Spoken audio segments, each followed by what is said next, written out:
I be on it all night, man. I be on it all day. Straight up pimp. If you want me, you can find me in the. I'm on it. I'm on it. I'm on it. I'm on it. I'm on it. I'm on it. I'm on it. I'm on it. I'm on it. I'm on it. I'm on it. I'm on it. I'm on it. I'm on it. I'm on it. I'm on it. I be on it all night, man. I be on it all day. Straight up pimp. If you want me, you can find me in the. I'm on it. I'm on it. I'm on it. I'm on it.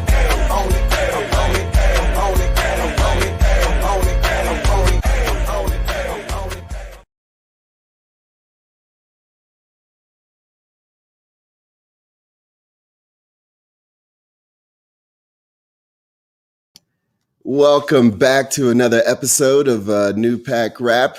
Got some big names in the background here in the backstage. We're going to be bringing on and shooting the shit about some Hawks, about what we've done this past week, being shorthanded and still handling business. And then we got a pretty big game coming up against the Milwaukee Bucks, the next team that we're chasing. And I'm not going to dilly-dally around at all. I'm just going to go ahead and bring on the crew, and we're just going to chop it up. What's going on, Mike? What's up? What's man? up, DT? What's up, family? What's up, Chauncey? Chauncey, is this your inaugural? Now, you've been on here before, right? You've been on one show before. Have I? I don't. I mean, bro, I be on shows all the time. But if I have, hey, I'm welcome back. But if just my first go round, let's get it, baby. Yeah. Cheers. Well, let me open up the conversation with a little bit of drama going on in the group. Why do you think LP is such a polarizing figure? Why do you think he's still being talked about? But I'm gonna tell you why. Okay? Because look at Mike know I'm finna go in. Because and I'm gonna be 100% honest, man. This just me as a fan. I feel that Lloyd Pierce has wasted a half a season and didn't know what the hell he was doing. And another reason which really pisses me off is that if it wasn't for the owner calling Travis, we might have traded John Collins or made different moves listening to Lloyd Pierce and his input. Come to find out that his input this whole time has been wrong. So in my eyes, the reason why I hate Lloyd Pierce is because he has held the franchise back. He held us back. This is, bro, to just replace a coach and then go on a run like this with all the injuries, that tells you everything you need to know. It's not like we playing 500 ball since he been gone. We are like 15-5. Not only that, but all the metrics bear out that we are an elite team now, like from the net ratings to the 3-point percentage to, I mean, any metric you want to use for an elite team, it's now there. And there you go. There's no other dynamic you can add in. It's not like we made a trade and got better players in. It's not like we got new ownership. All we did was get rid of the coach. Nothing has changed. Actually, for Nate McMillan, you can almost say it got worse. He done lost Collins. He done lost Trey. He done lost Hunter. He done lost who else been gone? Gallo. They all missed games. And for us to still perform at this high level, beating teams we supposed to beat strictly off our talent. We should be beating these teams. And then you take what's going on, and then you compare that to, I'm not even going to the first year, Lloyd Pierce, but just the first half of this season, how we losing to the Knicks, losing to the Cavs twice, losing double digits to Oklahoma City, who don't even have nobody. So Lloyd Pierce has held his franchise back and took zero accountability on anything. Okay, but let me, Chauncey, what do you think do you think LP had something to do with Markelle Fultz's undevelopment or Ben Simmons's undevelopment? Because he was still there in those early years. And to bring it back to the group, why do you think that this is polarizing? Because it seems, I don't want to say it's a sexist thing, but it seems like a lot of women are behind LP still and still trying to champion his name because he was a good man, which is understandable. And then the guys are kind of splitting depending on which way they want to do it. It doesn't seem like there's any legitimate reason for anybody to think that we should have ever kept him or to think that his firing was dirty move by the Hawks. First of all, let's go with the obvious. I mean, the obvious is the coaching change was for the better team. You know, you got a guy on the bench who's a 16-year veteran at coaching in this league, and he was able to sit a half a season to watch certain shit, to watch certain, the way certain guys play. And it's easy to sit over there and watch and say, okay, you know what, I can do it this way and I can do it that way. Now, you bring in the fact that he has more experience than this guy. So, as I stated, when the head coaching move was made, as I stated, I expected Nate to come in and make a difference. Did I expect him to come in and make a 15-5 difference? I'm not going to blow no smoke up none of y'all ass and tell him no. I think he's done a fucking fantastic job. Now, I had to get that part out the way and say, the way Lloyd Pierce was let go was fucked up. Okay? I'm not talking about X's and O's. I felt like the way he was set up to fail, and even you said this before, Damon, was fucked up. That bullshit that Travis Schlink gave him his first 2 years was borderline criminal. Now, now he did improve the roster this year. And to Damon's argument, Damon was like, okay, you improved the roster. Why you didn't improve the head coach?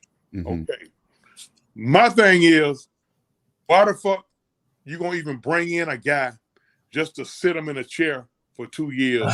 You know he is not the guy. Never mind, wait. So basically, hold on, because I know you got to remember that. You're gonna bring a guy in and sit him in a chair, and you know he's not the guy, and then you're gonna put together a team of, you bring in a couple of free agents. One of them was out 25 games. I think that happened on Lloyd Pierce's watch. Nate McMillan had the luxury of Bogey Bogdanovich when he came there. We're gonna talk about that now. Bogey Bogdanovich has been a major key to this team. Again, I'm not comparing Nate McMillan versus Lloyd Pierce. Okay. I think Stevie Wonder and Ray Charles can see who the better coach is. I just have an issue with how you brought this man in here and just basically set him up to get his head chopped off. And then when the shit hit the fan and the owner crawled down your ass, Schlink, because you failed, to me, still a failure. You done failed in your general manager job. Now the shit got to roll downhill and the coach go. So that's when we started hearing all this shit about a meeting at some type of conference call, shit they probably do everywhere in all sports. And then all this come out, then all the other stuff. So to answer your question, yeah, it was fucked up. How they let them go? Them letting them go wasn't fucked up because team was losing. You got three other quote unquote futures of the franchise don't like the coach. That shit I'll never understand. But hey, you got that shit going on, and then you got the conference call. So all that is a recipe for disaster. The coach got to go. That's Mike, my thing. And you, what's your rebuttal on that? Oh man. Because if I can introduce the conversation then, because he brought up something that was interesting, because he brought up Bogey Bogdanovich. And now both of these men have coached Bogey Bogdanovic, and it seems as if the more structured offense that Nate is running is just more tailored to his production style. And it doesn't seem like LP is flexible enough or confident enough to make those type of execution decisions. That's just what it seems like to me. What's your call? To speak on that real quick, I think Bogey would have eventually and started to get off with LP here. You know what I'm saying? I think you saw the same thing, just would have came in different ways, a little bit more ISO, a little bit more corner threes, you know what I'm saying, or whatever in that nature.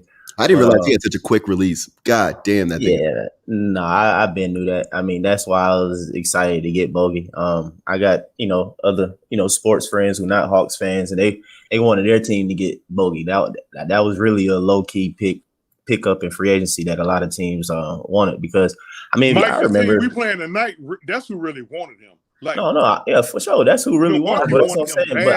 But I know. I'm just saying, basketball fans and period. I know Grizzly fans and Lakers fans, of course. You know what I'm saying. A lot of people would have loved to have Bogey added to their team. Go back to his rookie sophomore game. I believe he was MVP. Bogey went stupid.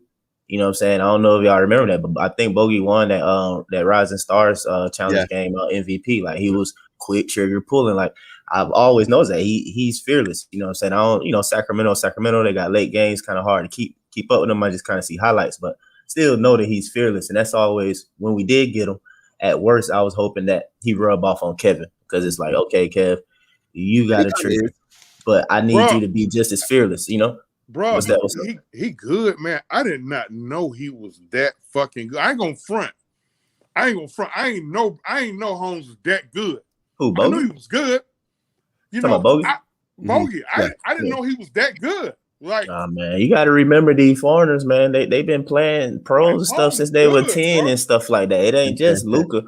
Luka, I mean, he just get all the attention though. But like I said, I don't know. I think Bogey kind of had cuffs on him a little bit against Sacramento, Damn, But Alexis kid up in OKC, he's like 7'2", can handle. He's European too. Like, man.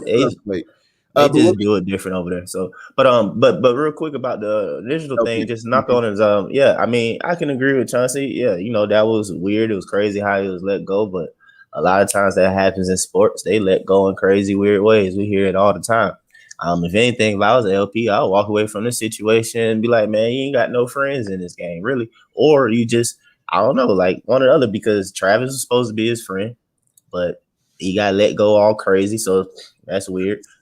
Nate's supposed to be cool with you, but he just sit next to you. And I mean, I joked about it plenty of times. Like, is he sabotaging LP? Like, what is he doing? Like, Nate, you know what to do.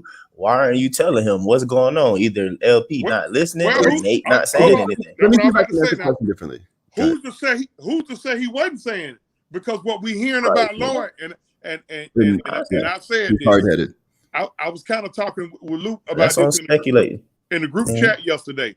I said, you still got to be able to have some type of camaraderie around there, even if you're gonna be an asshole. And I know I'm the biggest asshole I know, but you still got to have some type of camaraderie. So when you don't see shit working, and you can't just keep doing it. You can't just be stuck. You can't be closed-minded.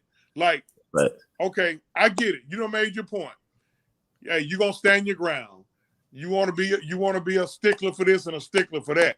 But when you losing, you got to some kind of, like I told Lou yesterday, and I kind of referred it to how I am as a baseball coach. If we looking like shit, and I coach 15, 16, and 17-year-olds, I'm like, all right, man, what y'all think? Obviously, whatever the fuck I'm doing ain't working, and so whatever the fuck I'm telling y'all ain't registering. So what y'all think?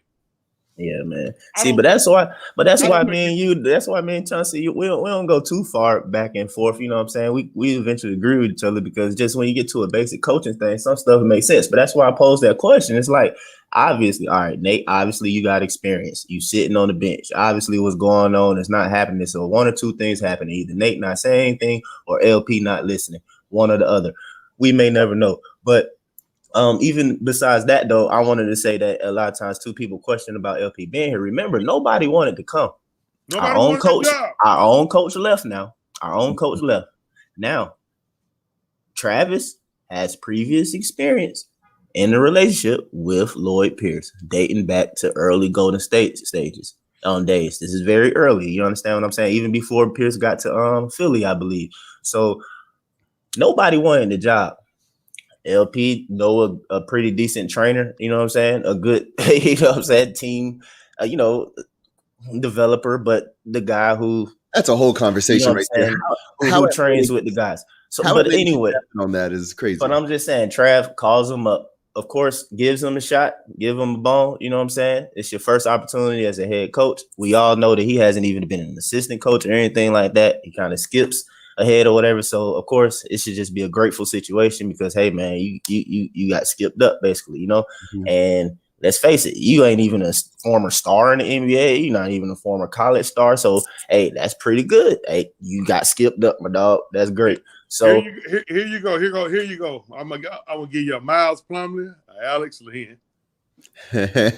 Well, but I mean, I don't think. But look, I'm gonna say this though. Last year's team or whatever, even with John Collins going down and looking at everything, because the way I initially felt too, until stuff just played out the way it is over and over, bro. With Nate McMillan, man, we would have made an AFC. Yeah, even with John Collins getting suspended, and then we would just got him in time for a late little push, got the AFC. I don't know what would happen, but Nate McMillan, man, I'm telling you, man, I believe that would have happened, man, because my frustration. Hold on, I'm not talking about like the X's and O's of why or how. I'm saying, why do you think that this is such a polarizing subject in this group that we have? I said then because number one, a lot of times we had a lot of debates within the Hawks community. What's going wrong? A lot of times, our fans, a good bit of portion of our fans took the side of basically faulting the players more so than faulting the coaches. You understand what I'm saying? So what that's what I'm just bringing up. So that's why it's polarized. At least for this season, this is still here now. You know what I'm saying? We gotta wait till at least off season and go into a new season. I mean, hey, it's still fresh. So it is what it is. I mean, I'm not finna be all, whatever because people bring it up. It is what it is. It's gonna happen this season. Then you add into the fact that the media, ESPN and all that don't say nothing about us all year, never. But then all of a sudden we do that, they make it seem like it was the worst decision ever. So yes, with every single W, with every bucket that keeps us ahead or whatever, we want to rub it in and we be like, yeah, it was the right decision. What's that? I said ESPN can eat a dick. Like when I found out that when I found out the way they so actually okay, so let's just use that as a stopping point for that conversation, and let's get on to these last three games that we just witnessed.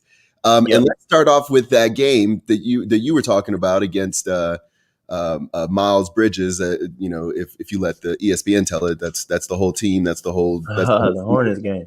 Yeah. So in that Hornets game, that was a big play.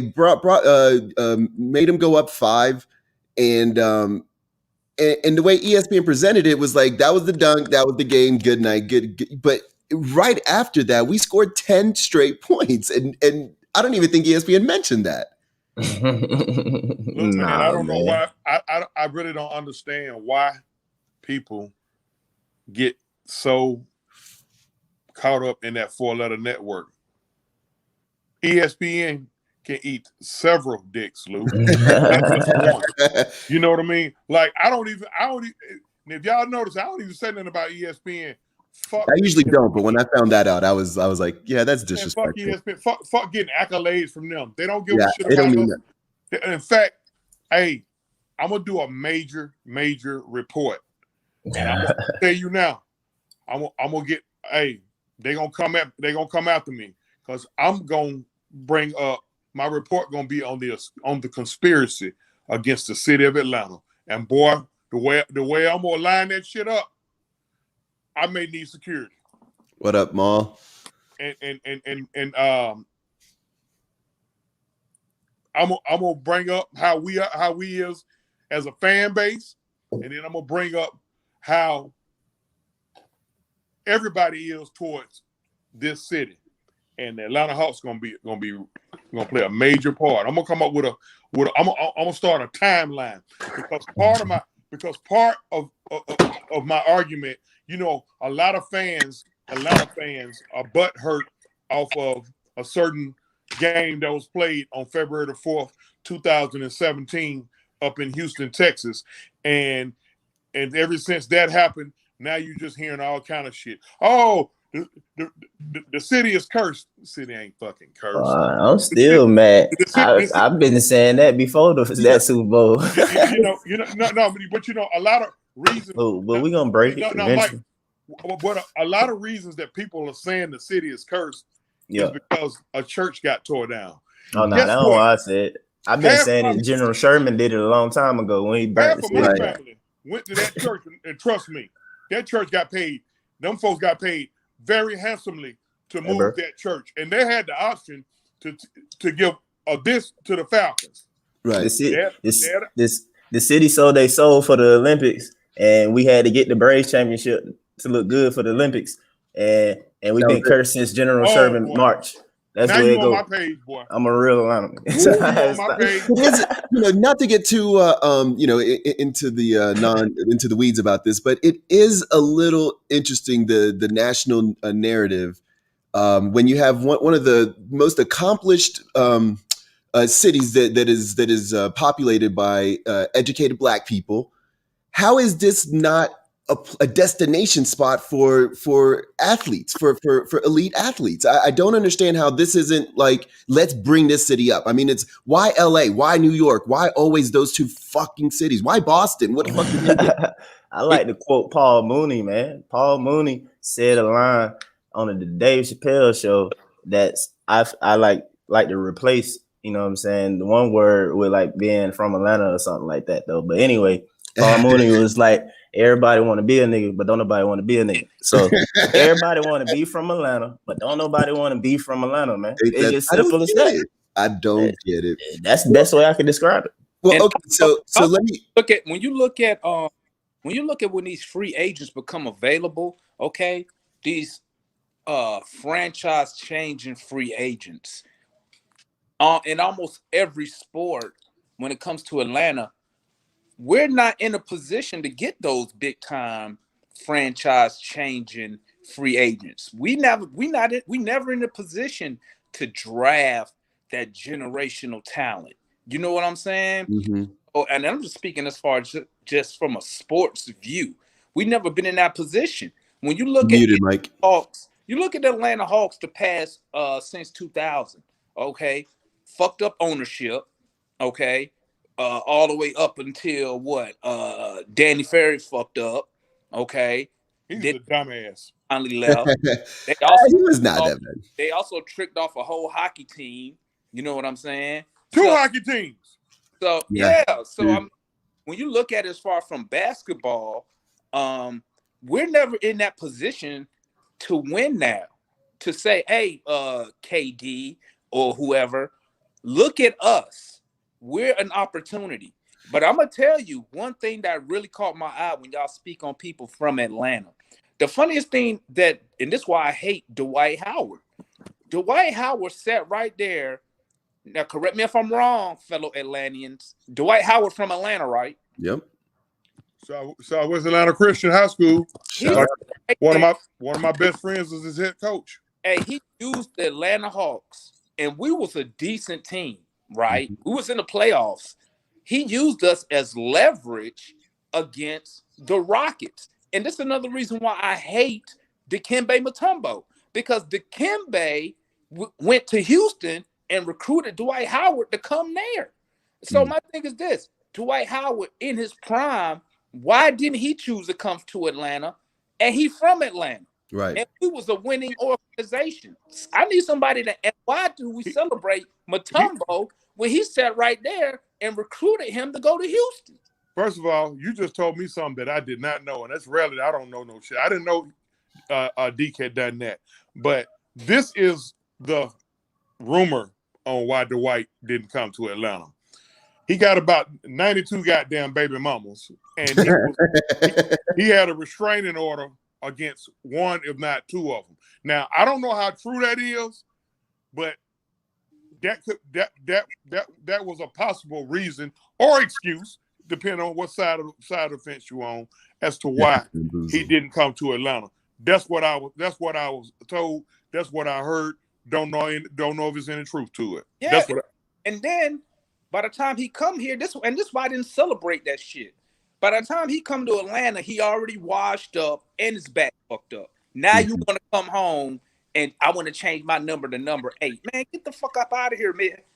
This is what I never understand. And y'all got to tell me this because I'm not from Atlanta, right?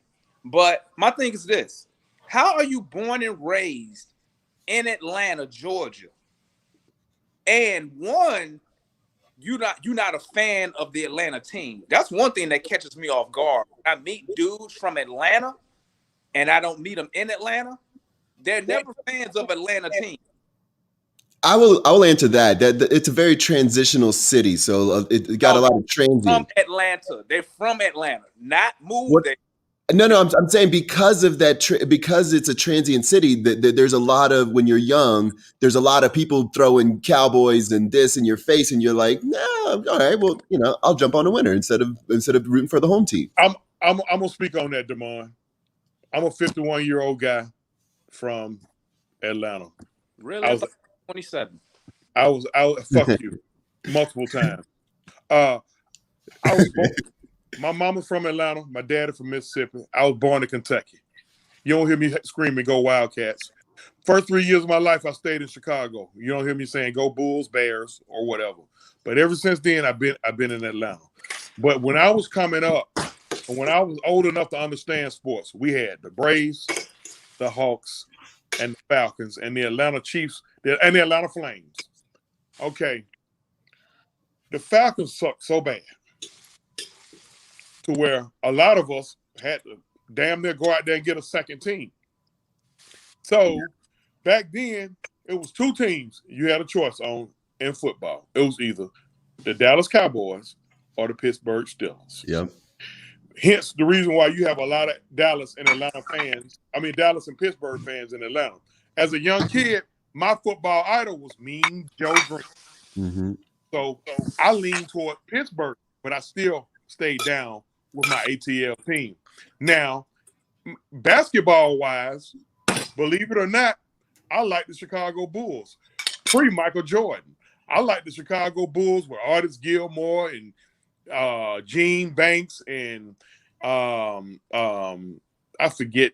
Charles, what attributions do you give that to WGN and TBS? Because I know I was going to get to the Braves.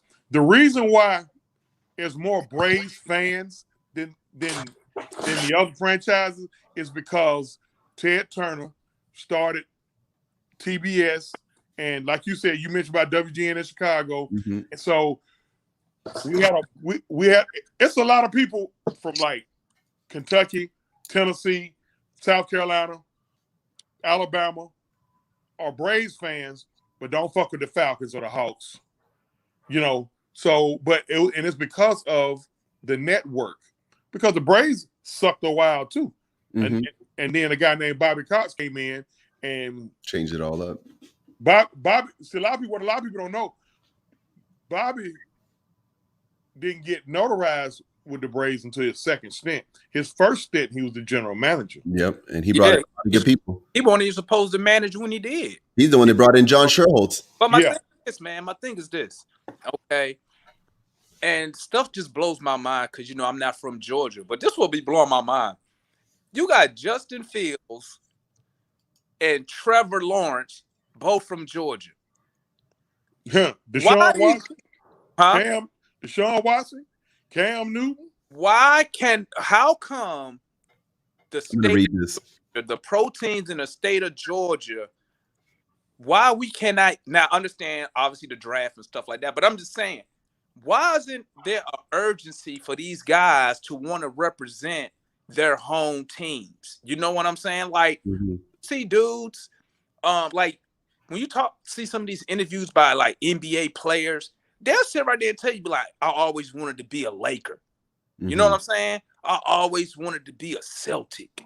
I always wanted to do this. What can the Atlanta, and I'm asking y'all because y'all from there, what can these besides win, what can the Atlanta professional teams do to get more locals, I mean the whole state of Georgia, local talent to one, support them, and two, why the Falcons, Hawks, Braves, not Braves, but Falcons and Hawks, why these teams never mentioned by Georgians as a team they want to play for? I think that's the power of the national media. I think it goes back again to these kids are influenced by what their peers are also seeing. It's not just them, and so you can see it in reverse when you have these kids in Mississippi or Florida, or now that Florida's got the Marlins and all that, but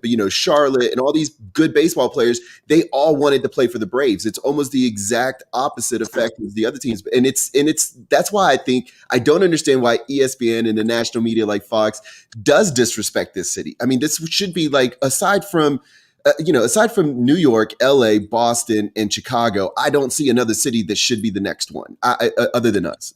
True. Well, you know what, man? A lot of people. I'm kind of leaning back because I got them Dwight Howard back problems. I got a fucking heating pad. I did hold up, Chauncey. I did want to read Anthony Corey's statement here. He says, for one, we don't pay people. We let them walk, and we pay people who can barely play. Vince Howard brand. ATL is a transient city, and folks coming from everywhere, and basically they follow their parents' teams. I did want to get that out there, but go ahead, Chauncey. There's some truth to that. I agree with Anthony Corey on that. Man, let me tell you something. See, this city is the same city. Yep, I agree with that. Who let go? You let Hank Aaron go. Mm-hmm. You let Deion Sanders go twice. Dale Murphy. You let Dale Murphy go. And you let Dominique Wilkins go. This city. You traded him. Jesus Christ. That's a dumb. God, see, why you gotta do that? Our fans has never forgiven our teams for this shit. And then 15 years after the Dominique shit, or I'm gonna say 10 years after, or 10 to 15 years after Dominique shit, then the situation happened with Mike Vick. When Mike Vick came to Atlanta, he kind of revitalized this black city. Mm-hmm. And when he went into his situation and he had to leave for whatever reason, everybody got their take on it. Mm-hmm. It split the city down the middle. It split the city down the middle. I didn't mind the Deion Sanders one that well. It almost felt like we brought him as far as he brought us, and we brought him as far as we could. He needed that platform of being on San Francisco or being on the championship Cowboys team. He needed that. Like there was no other way to finalize his stardom by being in Atlanta. Like he just had no reason. Like he did everything. He played in 2 games, baseball and football. Go ahead. I agree with you, Lou, because you know what? And it's the same thing.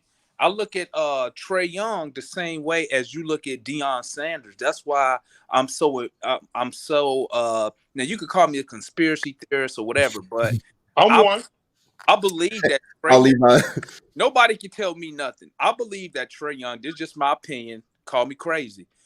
I believe Trae Young understands one, the trade of him and Luka. I think he really understands that he will always be compared to Luka Doncic, right? And 2, that he wants to be, this is just my personal opinion, he wants to be one of the greatest players who ever played. And I think he understands that in order to get that, we have to win games. You have to win championships. Mm-hmm. And I think he understands that. And it's the same thing like you said about Deion Sanders.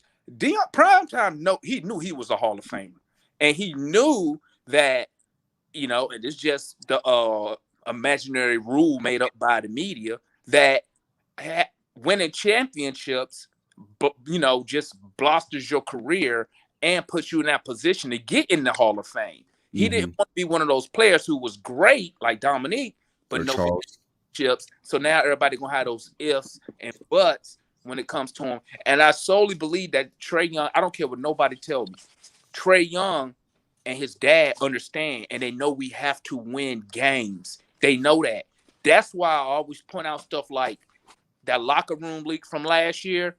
Trae Young camp did that because they knew they needed to get Travis off his ass to get the boys some talent on the team.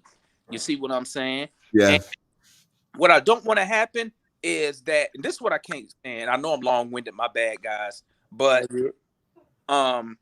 what I don't want to happen is I'm reading in a group and people's talking about John Collins. Should we pay him because we're winning? Yeah, right. And what I don't understand, that's fucking retarded. That's fucking what I don't understand is this. You know, we have to, when you have something that works, you keep it. You don't let it go and hope you find another player who can replace that production. Find another John Collins? Yeah, that's all you do. When you get Come on, that's ridiculous. And you drafted him. Yeah, when you get rid of good, it's nothing worse than drafting a player, investing resources for 4 years to watch them leave. Mm-hmm. I mean, with John Collins, I could sit here and say this. He may not be like the max money guy people think of, you know, you got to do all this shit to be the max money. But what I will tell you is this. One thing I do like about John Collins, every year he has improved something about his game. Mm-hmm. Every year he's been here, whether it's points, rebounds. This year, I've noticed a lot more 3-point shooting, and he's shooting better from 3. You see what I'm saying? So why would I let somebody like that leave after we've invested time and resources over a couple dollars? Let's be honest. Right. A contract for John Collins not gonna make or break us. And we didn't pay him this year, so we didn't jump the gun on this. So we basically saved money. So whatever we do give him a contract, we got to take into account that we're paying him $4 million this year when he's obviously worth at least 20. So we got to, you know, as far as the numbers goes, I think that's it. But let me ask y'all a quirky question that just came up to my head. Is Ray Young better? I want to add before we go there. Go ahead. Add one thing to what Damon said. I'm gonna say it. Damon said you don't want to seem like conspiracy theory. Fuck it, I'm one, and I can't find a fuck to give who likes it. I'll tell you something. Google Fred Tokars, and it's a backstory to why Dion and Dominique left. Oh, he's a lawyer here. He was a lawyer here. I remember his commercials. Hey, but who do y'all think is doing it better, Ray Young or LeVar Bell or LeVar Ball? Both of them need to shut the fuck up and and I met Ray Young. He seemed to be a real nice guy. Chauncey was about to tell him something, you know what I'm saying, that's real inner workings, because a lot of folks always say stuff, they don't understand what be going on in the city, man. And then another thing too, I ain't say nothing earlier though, but Chauncey answered your question when he was talking to you, Damon. You Chauncey all Atlanta, ain't he? He's one of the few that's like that though, but he just told you his background. Chauncey ain't got to be nothing Atlanta. He really don't. You feel me? Like he said he adopted Chicago, this that because he lived there. Like I tell you, my background: birth certificate, born at Crawford Lawn Hospital, born downtown Atlanta. Family, dad's side of family from Atlanta, from Kirkwood, all that. My mom, she's from Georgia. She's from Savannah, Georgia, Scranton County. Well, so it's like know about Kirkwood, I'm just saying though. But I'm one of the few. I'm one of the few. Like when you really go through and stuff like that, like. People don't go generations necessarily deep in Atlanta because Atlanta always been transit. Like people always say that even before the airport, it was the railroads. That's just the way stuff was built here in the South. For as Atlanta go, that's how it came up. People came here from other places just all the time, all the ways. Then you add the fact that our team's really not that old, bro. So if you look at our quote unquote old teams, bro, the Legions is there. Our old teams is what? UGA and like Georgia Tech, bro. You ain't questioning that. Because you go back to early 1900s and all that crazy stuff, and folks that's truly like generations deep in Georgia and in the South and stuff like that, they pull for those teams. The Braves, they suck. They just came in like the 60s or so or something like that. Like how many generations is that? You know what I'm saying? Like that's at the most my parents. You know what I'm saying? That's at the most like, you know what I'm saying? Like I'm 30, 33, about to be 34. So it's like you combine that, and then you combine brainwashing. The only brainwashing we had in our favor, y'all spoke on for a second, TBS. That's the only brainwashing we had in our favor. That's dead and gone basically for a long time now. But the Braves, the only one got that, bro. We got folks in this city right now that's not from here. They moved to Atlanta, live here, but they'll pull for the Braves, but shit on the Falcons and Hawks. You feel me? They adapted the United United, but that's kind of why I don't necessarily United kind of bother me a little bit because the fans bother me or whatever. I'm like, y'all get on my nerves that y'all can't support the other teams, but y'all so whatever, you know what I'm saying? Y'all do your thing. Why? But that go back to your point though, because half of the United fans they not from here, they from other countries and stuff like that. On top of that too, bro. I understand that. So do we have as a city? Do we have just like a little brother syndrome? Because I knew when I was 20, and all of my superstar friends that were really good at music or really good at fashion designing, their destination wasn't Atlanta. New York and Cali. You was told to go to New York and Cali. You was told to leave. Yeah. So when they got to that ceiling here, they went to those places. And are we just we're just now getting there. We're just now getting there. I mean, I won't say the brainwashing not there because it is there because we got it a different way now. It's just not sports. We got it the entertainment way because every time you finish watching a movie or show, you see that little peach at the end of that thing. You know what I'm saying? Yeah. So it's like that's happening or whatever that's in our favor, the music and stuff like that though. But as far as sports goes, stuff like that, yeah, we don't get it. I mean, we had TBS. That's it. That's the only reason why everybody Braves fan because other than that, it wasn't no reason outside of that. Yeah, and they eventually won, but they suck. Well, I did want to get y'all's opinions about these last couple of games because to me they are season defining type games, and I know we kind of got off on the fun part of talking about Atlanta, but I did want to talk about these two games because we just saw two extraordinary games. The Bulls game was crazy because we had a guy drop 39 points in the first half. And you know, but the thing is, what I saw this. Okay, so I wanted to talk about that game specifically, is because this would have never happened that I've seen in another coach yet. We created a game plan that stifled a player. The whole game plan was changed in the second half, and you could see it. They were running double teams, triple teams sometimes at this kid, and they were like cool with letting the other team win. It was a strategy change that worked. It frustrated him. You got to ride that because I mean, let's be honest, man. At the end of the day, okay, how many times Zach LaVine went for 40 in the first half? So I mean, you got it. Okay, he hit a couple shots in a row. You're not gonna really change nothing. Now, when he hitting that 20, 25 point range, then you probably like, okay, you got my attention. But the thing is, we were still in the game. I mean, he was doing all that shit. We was down. What I think the most we went down was maybe 12 in the second quarter. So I mean, that's why I was like, I don't give a fuck. You know what I'm saying? Because I already know. I was like, this dude not finna be hot all night. That's number one. Number two, I was like, I know we're gonna make some type of adjustment because we were just playing man defense. You know, and it ain't like all his shit was contested anyway. You know what I'm saying? So it's not like LaVine good either. Yeah, when they came out the second half, and I don't know if I put it in the group or I put it somewhere. I'm in Facebook jail, so I didn't put it somewhere. And I said, bro, we're a second half team. It's like sometimes I'll skip. I'm just glimpsing that the first half. I got it on my iPad. I'm playing the damn soccer game, just glancing like, okay, we down 12. Got a whole second half left. And Dylan come out there and was like, hey, okay, it's time to go ahead. We're going to make the rest of these bums beat us because the rest of the team is garbage. Exactly. That's what I was going to say. See, the thing about it, man, with on that Chicago game, first of all, that was great strategy. I about to say Nate said we just decided to take the ball out of his hand. That's what they did. They took the ball out of his hand, and then from that point, talent took over. We out-talented them guys, and we walked them down and won the fucking game. Rarely I can say that as an Atlanta fan.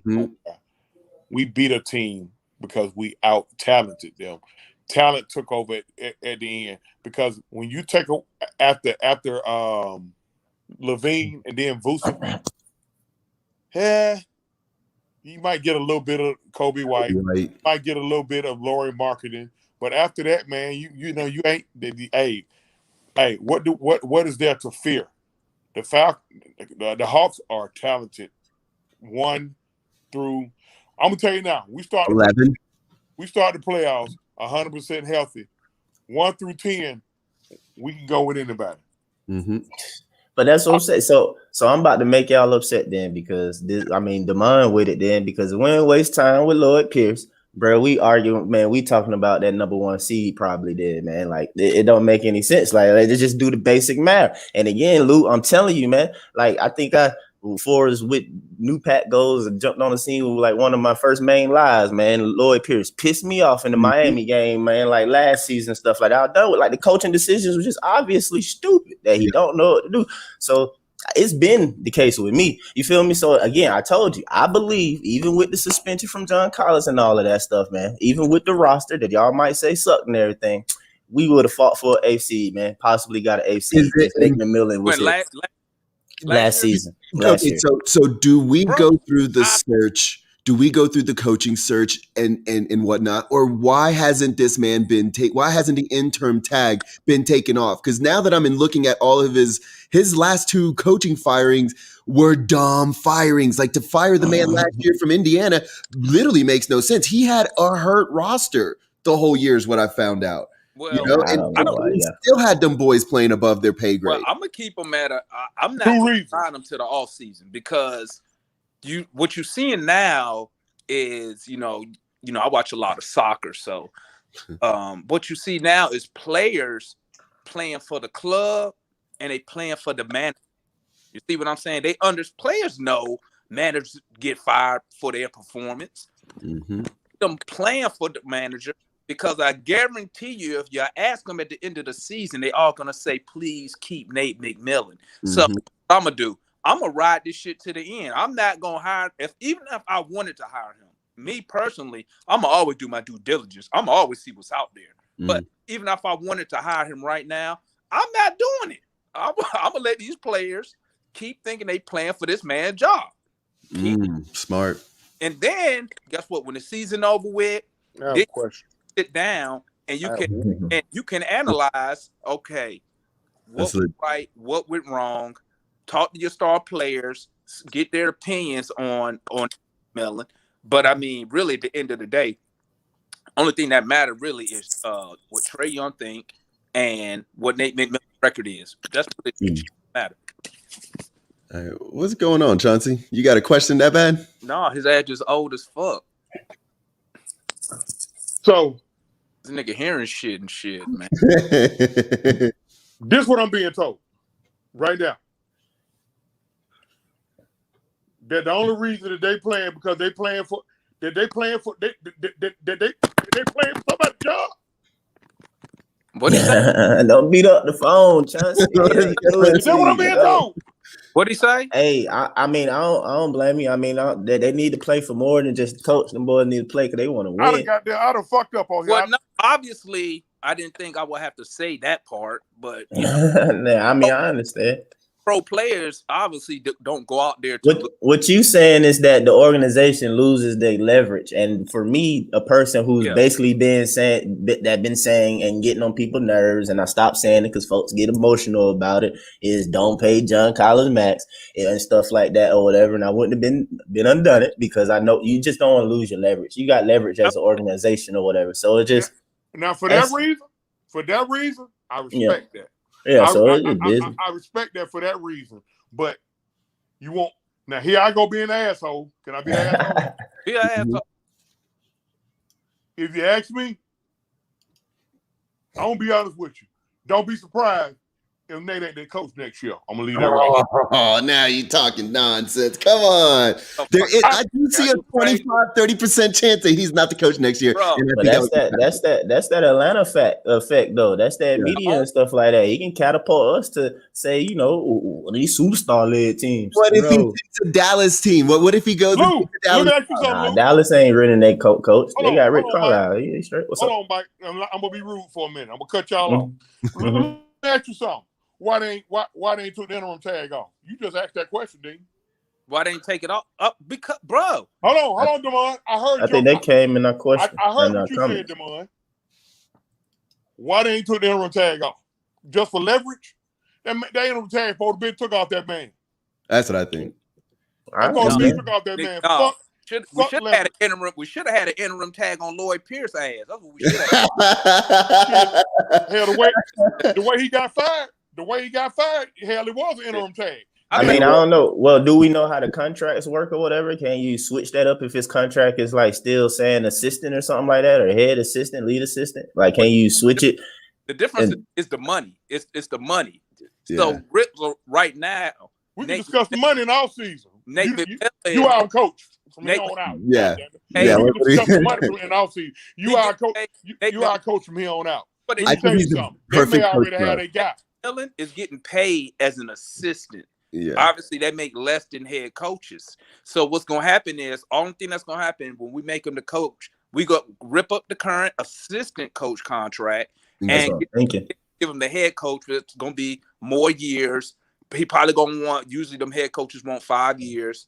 And I think we could give it to him. I don't see besides Bud Budenholzer, there's no other coach that has been hired that I'm like, damn, this guy's gonna be able to do it. Like he's got the skills and the pedigree. You're right, Lou. And you know what? What we have to do is we got to establish some continuity within the leadership of the organization. You need the continuity. You know what I'm saying? Yeah. So now, obviously, to be honest, I would keep I would keep Nate McMillan, but I will wait till the end of the season to sit down, talk to Nate, because guess what you need to do as the GM and the owner with the head coach? We need to discuss what's going to be our goals for next season and what moves we need to make. So before I go ahead and give him the permanent position, we're going to sit down, we're going to have that talk to make sure we all on the same sheet of music. What you see with good organization is that the head coach, front office, all on the same sheet of music. Okay. Man, we ain't got to do all that, man. As soon as off season hit for me, I'm paying them. Let me ask all three of y'all a question. I think How many of y'all saw the All Eyes on Me Tupac movie? That's interesting. I haven't seen it. Okay. I'm very familiar with Tupac, though. Demond, did you see it? I'm laughing at Anthony. Demond? All Eyes on Me, yeah, I saw it. I don't think I saw Mike, it. did you see it? No, I don't think I saw it, man. This one, That dude was messing me up. Looking like. First chance y'all get to see that movie and get to the part to where when Suge Knight go get Tupac out of jail. What if Suge Knight tells Tupac, "Nah, man, I'm gonna leave you in here, man, till we can work out the deals of the contract." You know what Suge Knight did when Tupac asked him, "Where do I sign?" He held out his hand and shook his hand. He said, "This is all the signature you need." The point I'm trying to make here, man, fuck that. That interim tag need to be taken off of Nate McMillan and make him the head coach, since the players like him. But which I think is vaginal. But anyway, listen. That 15-5 record say different. That 15-5 record say. Say what? What it say? That's what 15-5 record says. He needs to be signed for the rest of the season. And he needs to be, hold on. Bro, a coach is not going to sign for half a season. You missing my point. No, this is the point. The point is this. Wow. Before you sign Nate McMillan. McMillan lose his leverage if he signed right now. Well, Nate McMillan Nate don't really have leverage because at the end of the day, it's only 30 some jobs in the NBA. So a coach. Oh, my back. A coach. You don't think somebody gonna want him after this season? Bro, you really don't think somebody gonna want him after this season, bro? If somebody, bro, this gonna be the first time what has changed? This gonna be the first time changed from Nate McMillan getting fired? Hold on, Devin, he's gonna cuss Mike out. Hold on. This is the first time I'm gonna cuss Mike out. I like Mike. I love him. Great father. Great father. He's from Kirkwood. I already know what I said, man. I'm from Decatur, man. My dad from Kirkwood. I'm from Decatur. Yeah. Kirkwood in Decatur. Trust me. That's what I'm down by law. Boys ran for years. Anyway, I know about down by law. What you know about that, man? I got some uncles. I know about down by law. You know what I'm saying? Now listen. No, man. All jokes aside, listen, man. I'll tell y'all something, man.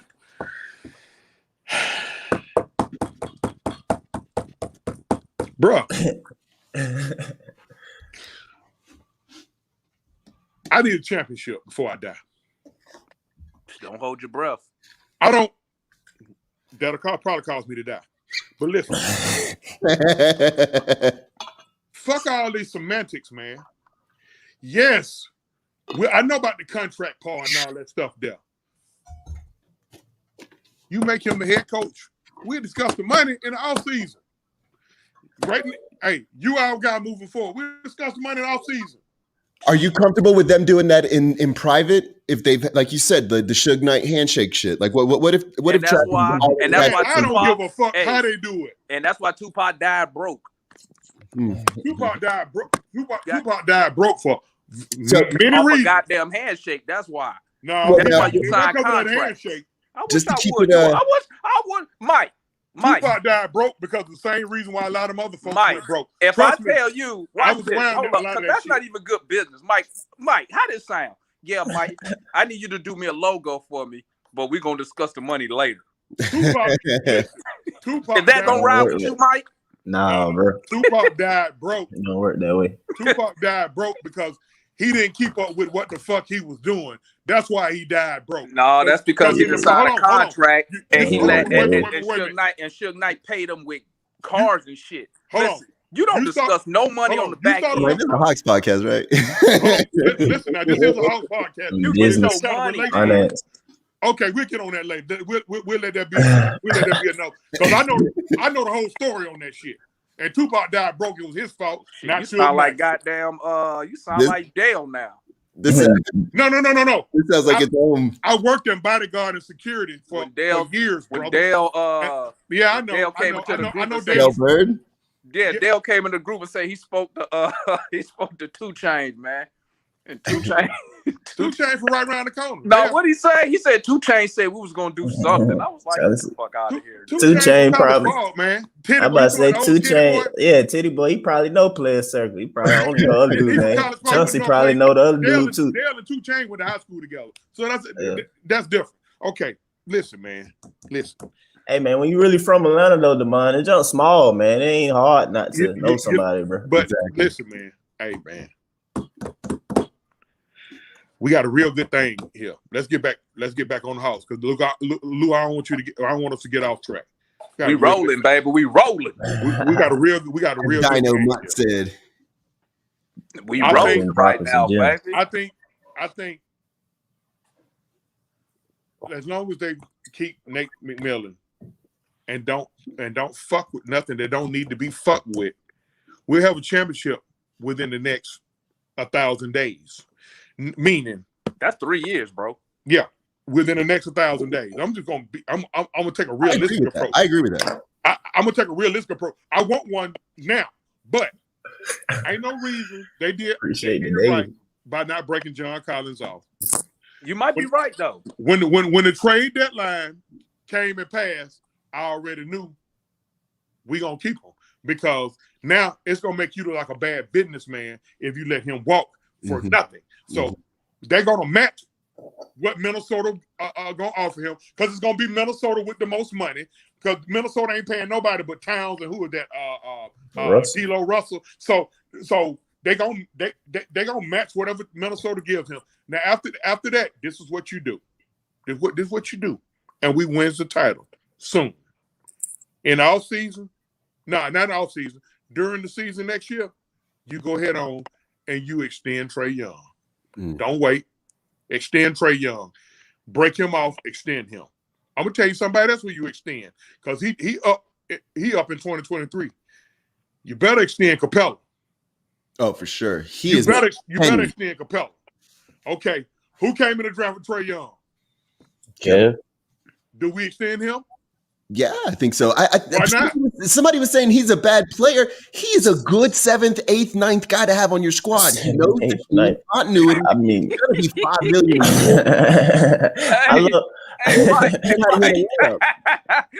Mike. I'm just. What was you thinking right there when you said that? What was you thinking? You like 7? What was you thinking right there? I'm just saying that's not that. That's not that good of an argument, man. I'm just saying you go to the table. And your face gave away your whole vibe. Lou, he the host of the show now. Lou, he the host of the show. He got to make it seem nice. I understand. Listen,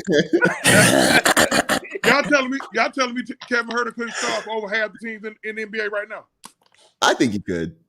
I think he would. What? Y'all telling me Kevin Huerter? If he stopped being passive, he could, but Well, the thing is, like, he's also maturing. Isn't he like 20? He came into the league really young. He ain't 20. He probably about He 22, like 23 now. around Yeah. there. Yeah. He got a couple more years before I say he is what he is, man. He got to 25. The thing is, like, he gets his shot off and he's missing. It's almost like he doesn't know whether to bank it. He's going through something else. But when he gets that down, he's 6'8", plays defense. With no weaknesses. No, I don't care when he missed. To the free throw line and then pass it. Yeah, I don't care when he missed, man. Better at that. Demar, that shit, boy. Hey, I I be don't like, lost 2 TVs with him on that shit. Bro, you gotta understand though, Kev the type of player that's like you gotta this going to his mind, man. He respects the game and he plays it extremely correct to a fault extent. You know what I'm saying?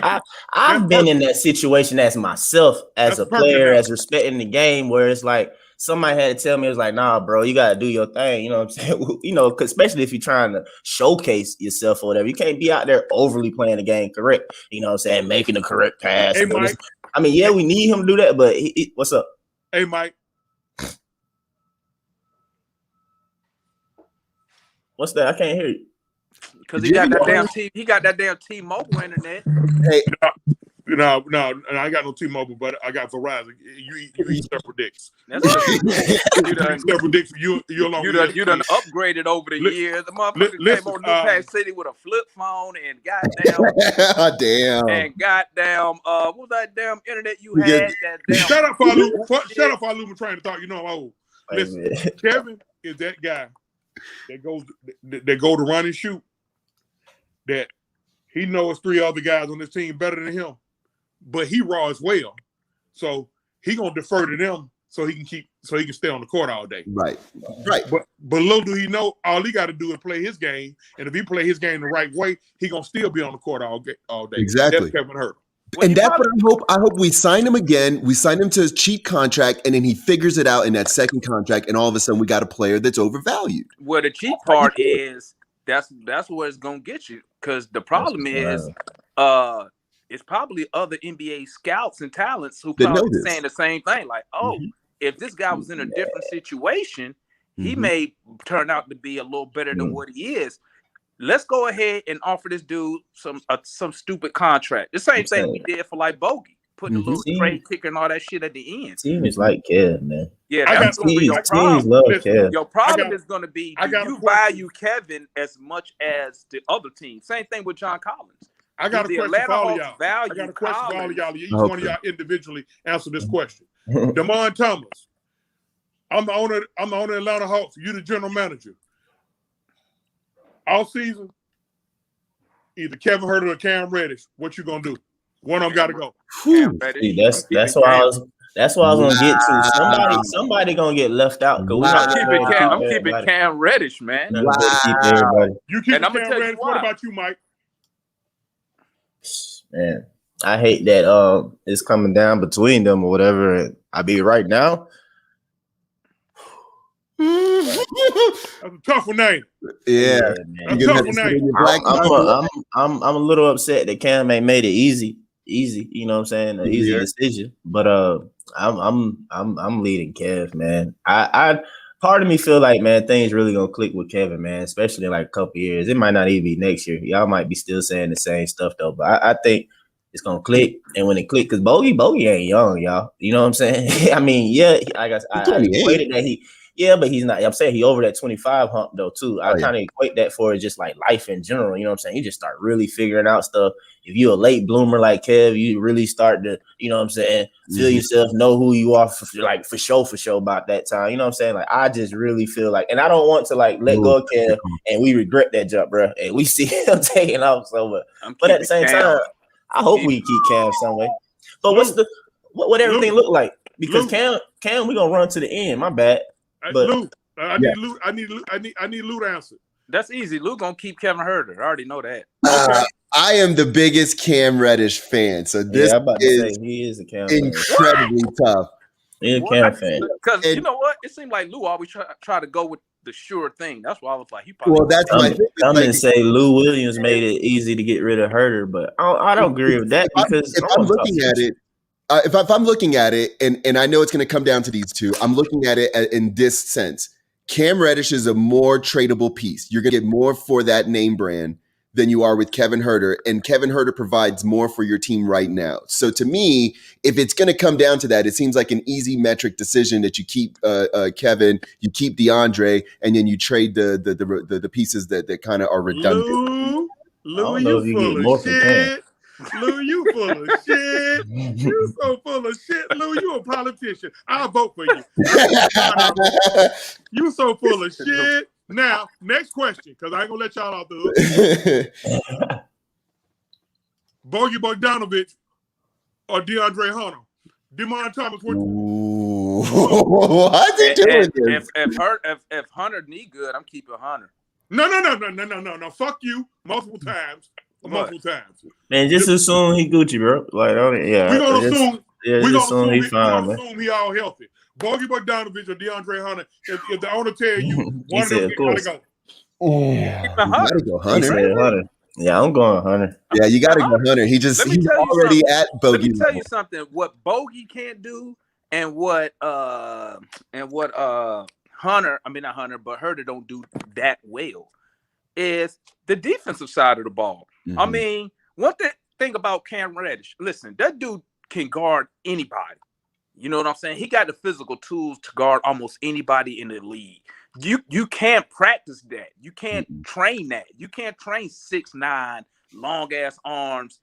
You can help on the defensive awareness part, but I'm keeping Cam Reddish. I'm keeping DeAndre Hunter. Hunter good on defense too. That's how he made his name in Virginia, playing the defense.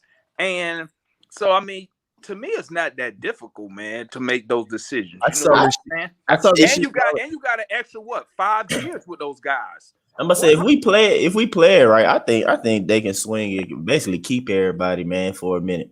If they play it right, I think they can. Days, I hope. 3-match contract for 1,000 days, bro. Because Gallo not here forever though. We can have 3 match, gentlemen. We can have 3-match contracts. Who's gonna be the third? Because we know Collins and Gallo gonna be the first. Who's gonna be the third? John, Trey, and Clint. I'd max out Clint before you. And then, bro, we can go over. We got a whole Hunter don't command one, man. That's the thing, though. We got a whole Hunter don't command no max contract, you may not have to max out Clint, though. You may not have to max him out. I hope not, man, because you're gonna max Clint. Because that's what I'm saying, though. But if you saying we only got 3 or whatever, that's where like my thing comes into play with John Collins, man. I'd rather max Clint, Trey, and I'm telling you, man, Hunter got the potential to develop. Like, bro, y'all gonna be pissed off if we wind up not being able to keep Hunter because we maxed John Collins. And I'm telling you, I'm gonna be coming back in time on y'all, bro. I'm telling you. Hey, Mike gonna be goddamn new Pac City. Hey, he gonna be petty like me. Let me bump this old ass post up real quick. So let me framework this. So we had 3 games. Which out of those 3 games, Toronto? Before we get into the Bucks game, real quick, because we are going to still preview that. We've got a few more minutes. But the Toronto game, the Bulls game, and the Hornets game. First off, which one did you assume in the fourth quarter that we might trick this one away, as Damon would say? First of all, which one did you think we were going to lose, and then which one was the most impressive? I haven't made the assumption. Yeah, I'm about to say right now. Yeah, we at that stage, man. We on cloud 9, man, right now. And then me, honestly, bro, it's like I that don't even come in my mind right now. That's earlier season, bro. Like that was earlier season that was happening. That Miles Bridges dunk was definitely I'm just waiting to see. Because when Miles Bridges dunked, there was 3 minutes left in the game. They went up 4, and it was almost like, okay, I can see us losing this game. That was the first time that crept in. But what happened is Bogey's confidence immediately coming down, not even worried about the dunk. This was like playoff basketball when whatever RJ got dunked on and just immediately grabbed the ball and just kicked it on down. It's focus. Lou always think we finna lose the game in the second quarter anyway. So. I know that's true. That is true. Let me tell y'all something. I try to do it by who makes the big run first. First of all, when Lou say the Chicago game. Let me put my Chicago game, man. Lou be like, oh my God, we're down 3 in the second quarter. Somebody need to take charge. Don't give me the OMG voice. Come on, man. I'm like, God damn. No. Listen, I'm man. like, Hey, to me, the Chicago game was the most impressive on how we made the adjustment on Levine and how we walked them down. The trick-off game was the last game. That shit in Charlotte, that duck, let me tell y'all something. Hey, I could put 5 Hall of Famers in here with me. And I bet you all 5 of them Hall of Famers can give you a story about how they got dunked on.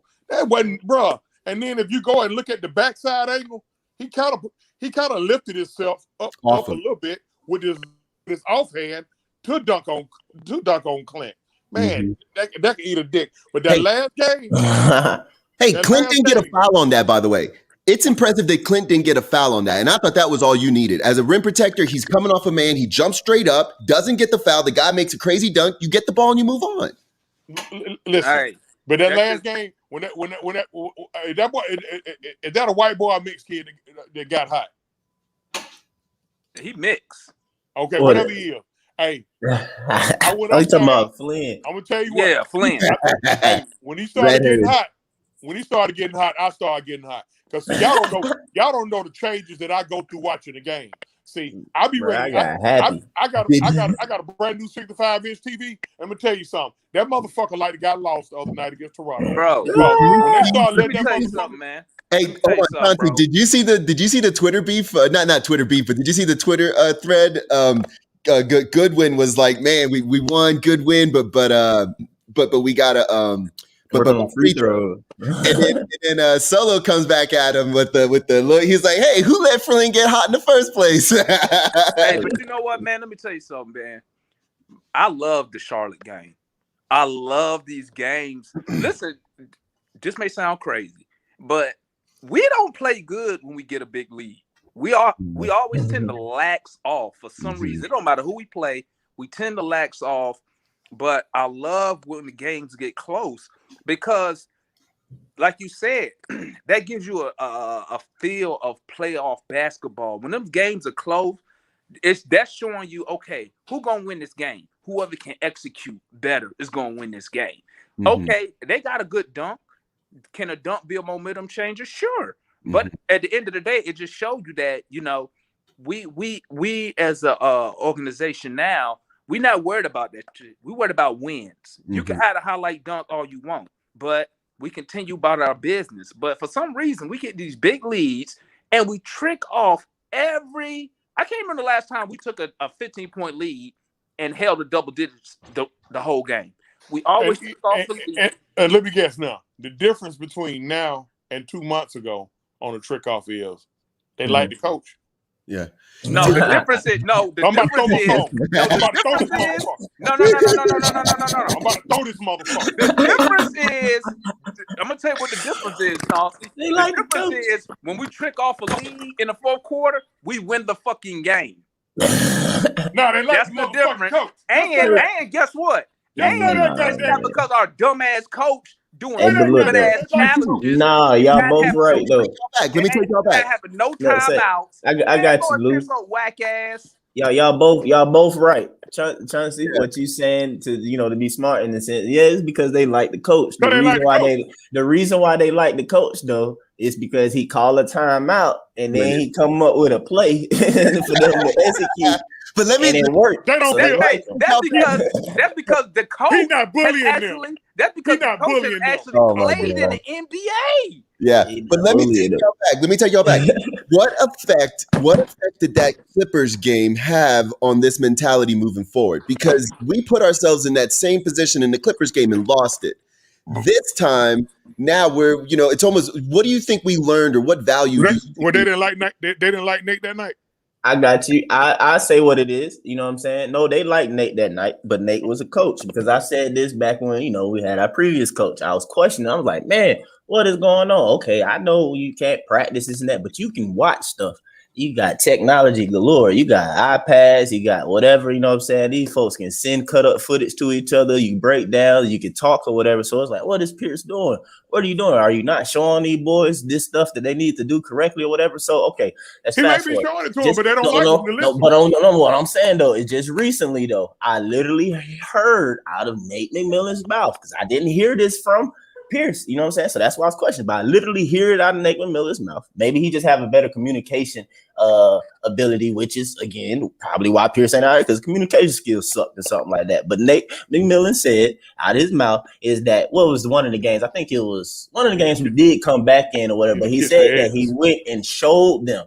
They rewatched the fourth quarter, you know what I'm saying, to see and everything how they got down, and then that they can and how much time was left that they can come back. But the fact is, though, that they watched it. I'm pretty sure that was a learning moment, and he took that and taught them. Was like, yeah, y'all tricked off, y'all messed up. We had this game in the bag. We didn't do X, Y, and Z. I mean, you know what I'm saying? What I'm just saying, I'm pretty sure that he expanded upon it, and that's the reason why we see a little bit better, you know what I'm saying, reactions or whatever you call it when that does, arrive now or whatever. But I'm just saying, what I hear from him and him talking in his interviews and everything like that, it just sounds like he's addressing situations better. Right. It's just simple as that, man. I think he's been in the league 16 years. He's told to be out. Know how to do that. I swear to God, he told him to know how to jump to the phone. Goddamn. Lloyd Pierce. Okay, bro. I'm not nobody disagreeing with that. But that goes back to saying you know what, Chauncey? Lloyd Pierce, to his credit, he did address shit. Like when he said he didn't know the Lakers went on a 16-0 run. Fuck you, DeMar. Fuck you. They put how many points? Hey, bro. Hey, again, we gonna do this though, man. Because I know Nate McMillan ain't did this because Damon, you pointed it out and you said how the end of the games are close with Nate McMillan. I'm sorry, I can't let this go though because it pissed me off because the media and everybody, I knew how I was gonna play on Trey to make him look crazy because he did his whole game over thing. You feel me? Yeah. But Lloyd Pierce blew that, and I would never forget those final moments playing out in my mind or whatever in Miami on the road, how I played out because Trae Young made a move to the hole, perfect assist and drop off to Alex Lynn to put us up by 6 points. That's when he does the boom. You feel me? Well, Alex Lynn caught that ball and dunked it in. Alex Lynn better than Bruno. You know what I'm saying? So anyway, he handed. We go up 6 points. You're wrong for that, bro. You're wrong for that, Mike. You're wrong for that. Man, mama just died. He got shit on his mind. You're wrong for that shit, bro. Oh my God. Hey, he don't need to be in there. Talk about being bullied. Hey, man, but I'm just saying he better than Bruno, man. So we give a Cam a pass. We give a Cam a pass because he's feeling bullied. But we're not gonna give Bruno a pass when his mama died. Bruno's garbage, man. Bruno is garbage. He's like watching LP all over again. Y'all want me to throw garbage, man. He the player version of LP, man. I give Bruno a little bit of a pass, man. I mean, but at the same time, that when I last said that, somebody told me did it just happen or whatever. They were like, that was his rookie season or something like that. So I mean, mama did that. It sucked regardless, though. Well, I did want to so I got on my list here. I got the preview of the Milwaukee game. My bad, Lou. But Cat Williams still know how to catch the ball and dunk. That's true. What do you think about that? Oh, that's right, Lloyd. Man, listen, man. Lloyd Pierce, man. Okay, I don't understand why people want to defend this guy. That's what I don't understand. He held back the organization for a whole season. He held back the organization or the guy who hired him? If Nate McMillan starts the season, I'm with Mike. We might be a top 2 team right now. Why do we hire him then? You don't go. I told you we're gonna tank to get Trae Young. Nobody. No. They already had Trae. No. We got Trae. Listen, they was already gonna draft. No, him and Trae came in together. But that's what I'm saying though. But Bud left before we actually drafted somebody, bro. Okay. Look, we've been drafting well. I feel good about the organization. They draft well. They draft well no matter where their position is. We haven't had a bust in a while. Just an automatic, just like holy shit. We haven't had Bruno. Bruno garbage. Bruno, we got late. He was like our third. He's talking about like our number 1 pick at the most. Like if we go for our first pick, and no matter where they come from, that first guy has been money. The second guy maybe, but most of the second guys been good too. We've been money since we drafted what's the name out of Michigan, man. Fuck was the dude name? That dude was garbage, man. Michigan State, Adrian Payne. Listen, Adrian Payne. Bud said Adrian Payne, And we gave up Kelly Oubre for that, but I don't want to talk about that one. We talking about future.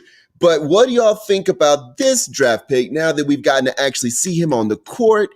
his intelligence, his hands, his leaping ability, his understatement. What do y'all think about Okongwu now? I don't see how people was hating on him after 40 games, man. I like him. How's the hate though? They gave him 40 games because the dude barely got any playing time that was worth a damn. And but I'm saying though, but like, well, the best ability is available. I blame LP. He was hurt a lot.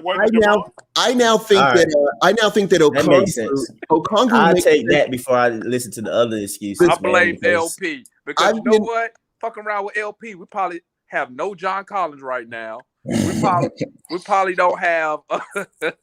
He probably would have tried to get with a Trae Young since he couldn't get along with him. Man, fuck LP, man. My bad. I hate that guy, bro. The only thing I said, what's up? I was going to say, do y'all think it's a good thing that we have all of these players that haven't played together coming back, or are y'all kind of worried about the chemistry and the cohesion that we still need to make with all of our players? Well, last time Hunter brought his ass on the floor, he came out on the floor for 2 games. We went 0-2. Then that some of my bitch was back hurt. He can keep his goddamn, keep his ugly ass over there, right where, sit his ass down. What are you talking about? Hunter. The last game we lost with Hunter was what? I was just kidding, Chauncey. I know when we Am I lying? I mean, Hunter he only played a couple minutes in the first game. The first game he looked great though. He was hitting key shots, big buckets. You know, he looked good. And his knee flared back up. That's all. But we lost. But what I was gonna say about double up. So is it something to be concerned about? And then him knees swole up. Right. Soft pussy ass motherfucker. Him knees swole up. And hey, 2 Nate's 5 goddamn losses is when he brought his ugly ass back. That's true. Hell, LP lost goddamn 30 with him. Yeah. But I mean, I will be all right when it comes, but to double O or whatever, because saying, hey, I don't know. I mean, if anybody necessarily said he was a bust, now that was extreme. Maybe you're being dumb or whatever. But people said Cam a bust. People said Kev a bust. People call everybody a bust. I have a rebuttal to that motherfucker out there in Texas. Let me tell you one, motherfucker. Lloyd didn't lose for 20. Now suck a dick. Now go ahead, Mike. He lose number 20. That nigga lost more than 20 goddamn games. It's factual. He said he going back to rookie season 2, counting those up. But no, what I'm saying, the double O for me is all I was just saying is to begin with, I just felt like that we could have got a veteran backup big. Like we did certain stuff a little backwards for me to an extent or whatever, because it's like, okay, we got Chris Dunn, he's still not here.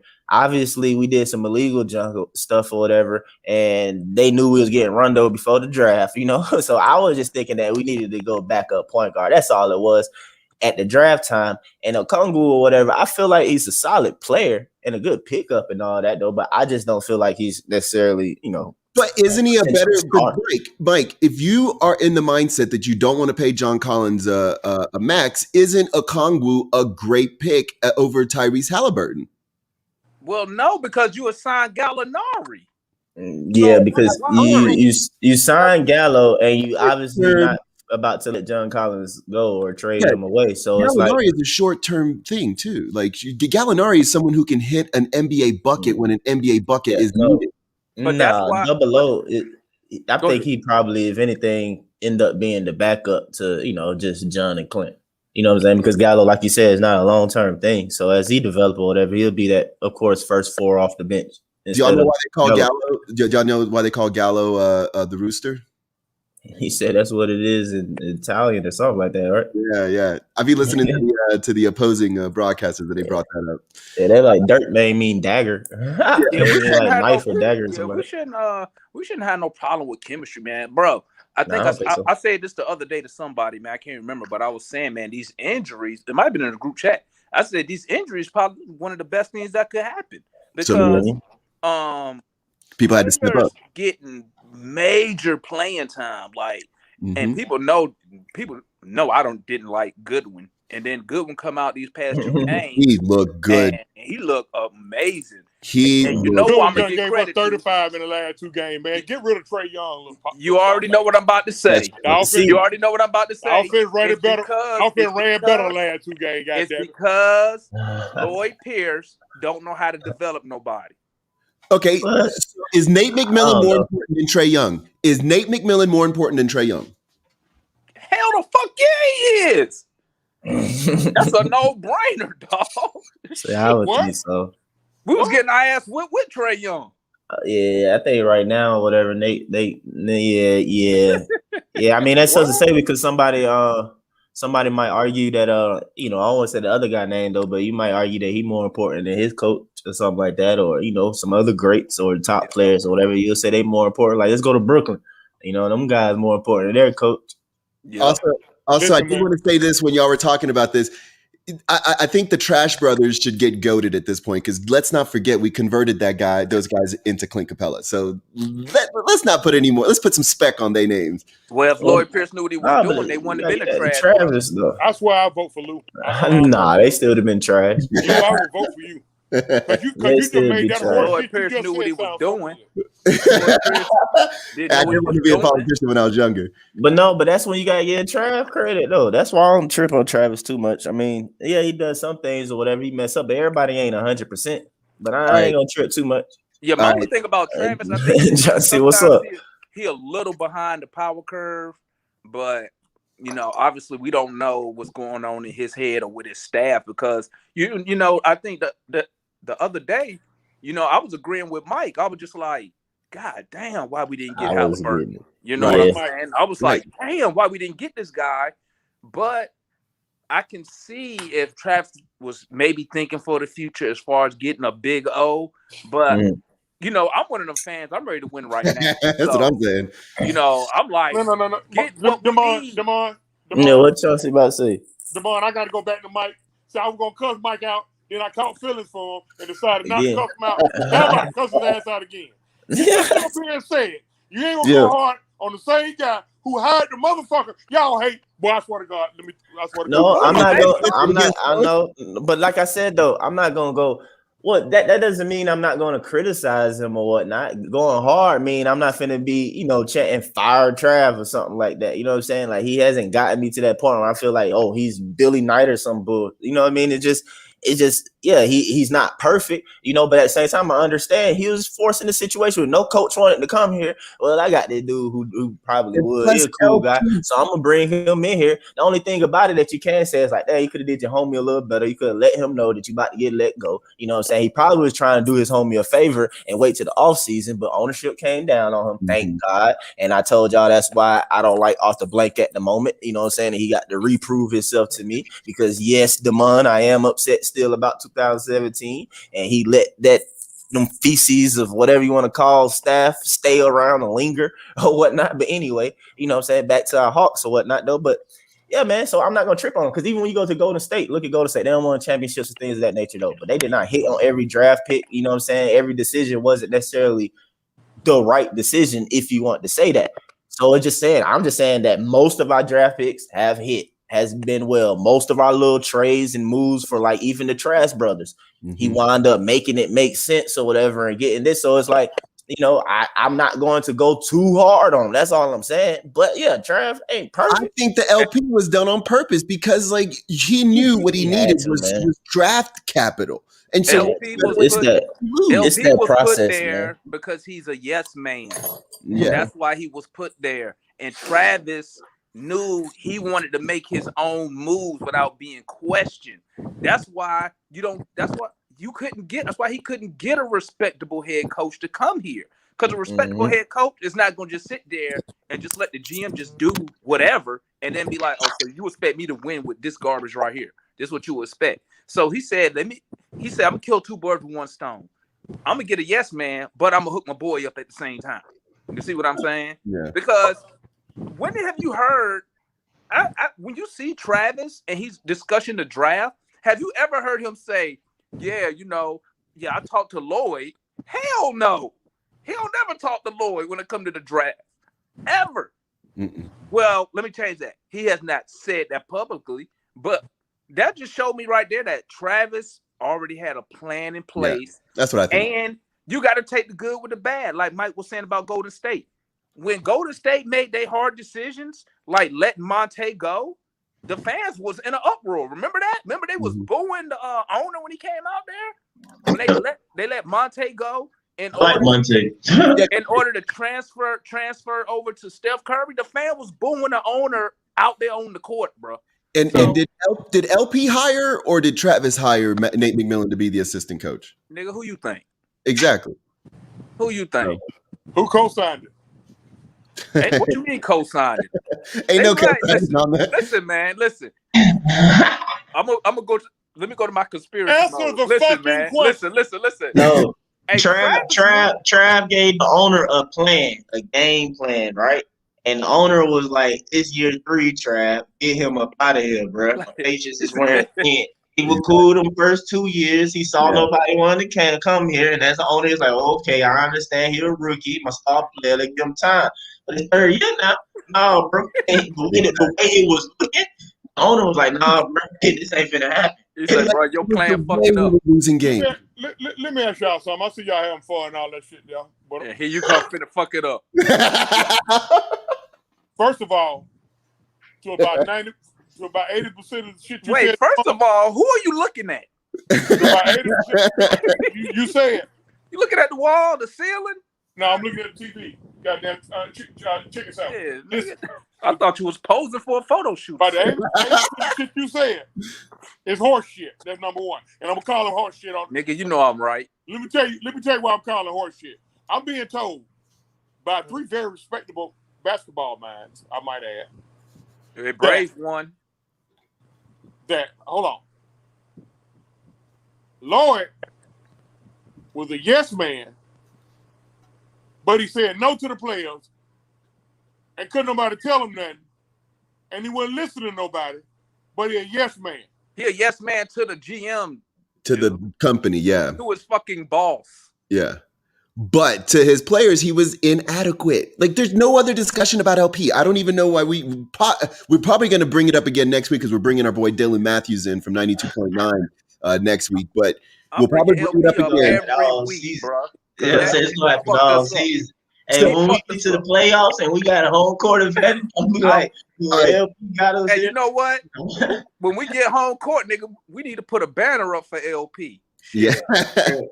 All right, so we just got to put a picture of him of that meme of like, ain't this some shit? I'm gonna say one more thing, Luke. LP garbage, man. As you close it out, he tricked off LP fucked up. LP fucked up when he supported the Black Lives Matter movement. Like, go ahead on, Luke. Interesting. Black Lives Matter. I'm gonna leave that. Nigga, hey, he fucked up when he couldn't win games. Alone. I'm going to leave that all the way alone. Hey, but before we get into preview of this Milwaukee game, when he tricked off that game in Miami, how about that? Yeah. Hey, listen. But before we get into the previewing of this Milwaukee game coming up and maybe make our predictions, what do y'all think is going on with these trading cards coming back in such a big way? I always collect the cards, man. I haven't Want to see my favorite card? Yeah, of course. It's becoming probably him lifting weights, showing pictures of his back and shit. Hey, don't be jealous. I saw that. Digital cards though, DeMont. So you gotta get on them digital cards. Are they going to be NFTs now? I mean, they already know Top Shot. Well, you know, it's somewhat NFTs. Oh yeah.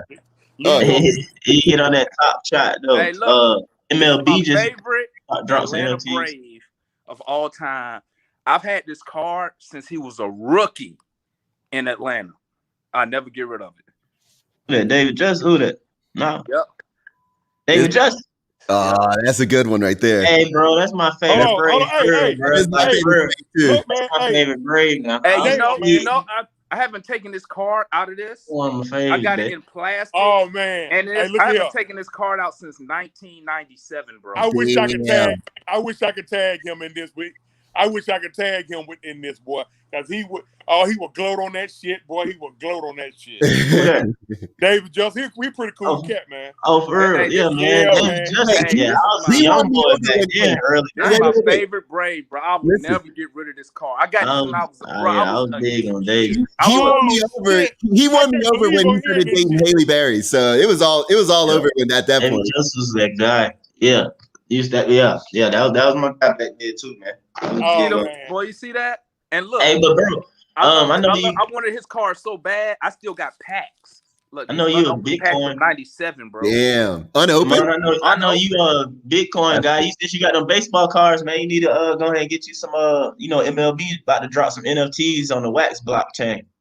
You gotta look Man, into that, Demond. let me get up on that, man. I kind of been slipping. Hey, you I like just them been cars? fucking with, I just Demond, been I done fucking got with, on that Bitcoin too, Demond. I'm gonna need Oh, you that's to interesting. Did y'all see this? I just been fucking with Bitcoin. But let me get back on Yeah, I that. know Demond. Yeah, Hey, man. I watched your video the other day. Yeah. Hey, did y'all see Yeah, this? man. Hey, did y'all see this from Bruce Downs? He says that Nate is actually signed with the Pacers through 2022 and is still getting paid. So he's That's what I said. We don't know the contract situation because I think that like makes sense. you can only be interim if you still listed a certain And thing. Steve- So that makes sense too. and check this out.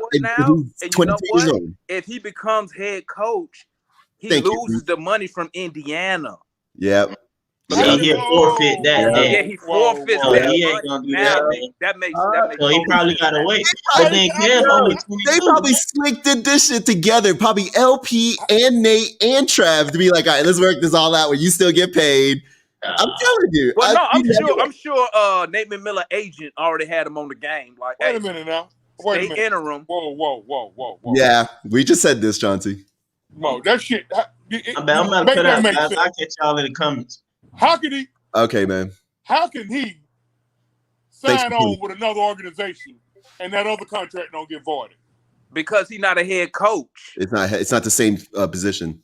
Right. So when you fire, that's why them head coaches be wanting them 5-year deals. So when they get fired, they get paid. They can take their time to go into another gig because they still get paid. So I bet you money that when he signed on as the assistant, I guarantee you money.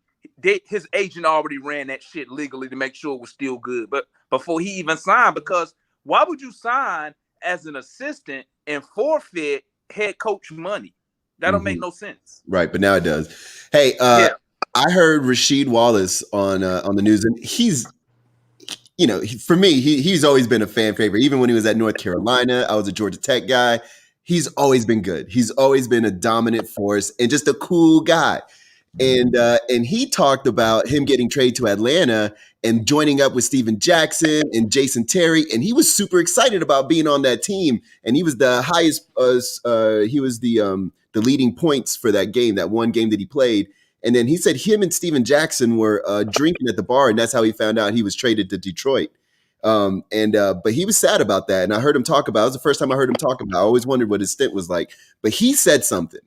He said something that coaches in the NBA don't teach defense. He goes, that's a myth. He goes, guys are just good at defense or guys are not good at defense. Like there's no coach out there that is just a defensive a savant that's going to be able to come in and get a guy who doesn't like to play defense to play defense. And I thought that was an interesting statement from somebody who was such a dominant defensive guy.